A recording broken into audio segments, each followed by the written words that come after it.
Okay, so we're going to deal with vertical and horizontal asymptotes, right? We'll talk about the rule you learned. First thing they want us to do is find vertical asymptotes. Okay, and that's pretty simple for us to do. We already know that we're just essentially looking for a restriction on the bottom of this rational function. So we set it equal to 0. X plus 3 is equal to 0. So our vertical asymptote is at -3. Okay, simple idea. So we have a line running here. We know our rational function won't touch that. Now, we also learned about vertical asymptotes. What we had previously learned is that if the value is x, well, we set the two x functions together and we essentially divide their coefficients. 2 divided by 1 gives us 2, so that would say like a horizontal asymptote at 2. But it just so happens on this one there's nothing there. Okay? So if there's nothing there, think of it, if there's no variable, as if it's a 0. Okay? And a 0 divided by any coefficient, 1, 3, 8, is going to be what? 0. So we also actually have a horizontal asymptote at 0. That's important information because that's going to actually help us with our end behaviors on whether it's going this way or this way or this way or this way. Okay? So I'm going to quickly put that in. We'll change the color so you can kind of see it. So we also have a horizontal asymptote at 0. Okay? In other words, what we know is that whatever it is, it's not going to touch there, or maybe to here or here.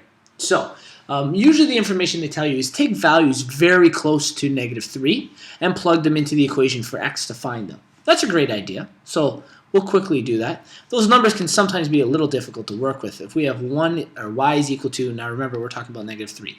So to the left of -3 would be less than that. So something like -3.0001.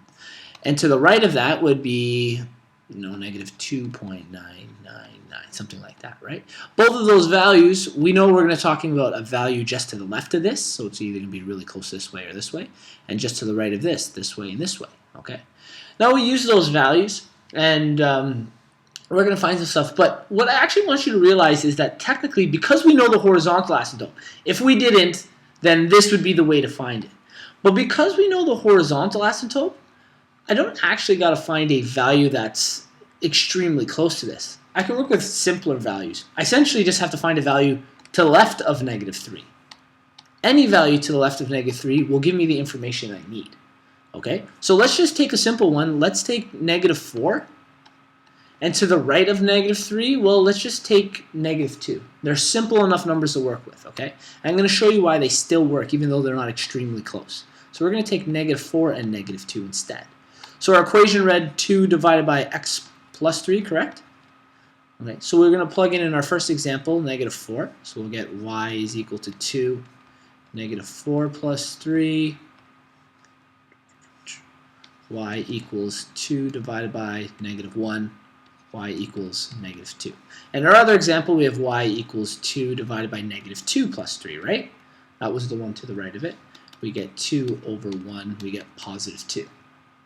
The reason these are important values, especially their operations, okay, we have a positive and a negative, the reason they're very important is because we have a horizontal asymptote at 0. So for our -4, we had what value? -2? Well, we know that's below this horizontal asymptote, which means we must have a curve that's going downwards. We can't have a curve going up because we know we can't cross this point here. Okay? So as long as we know the horizontal asymptote, we're just looking for stuff that are above or below. Okay? And then same with our other one, we're looking for a value above or below. So we had positive and -2 as our two values. So this one's at -2, and at -2 we're at +2. So we know we're going to have something like this and something like this. And that'll help us with our end behavior.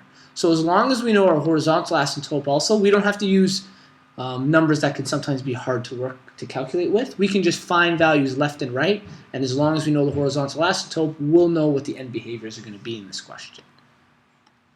Does that kind of make sense? Yeah.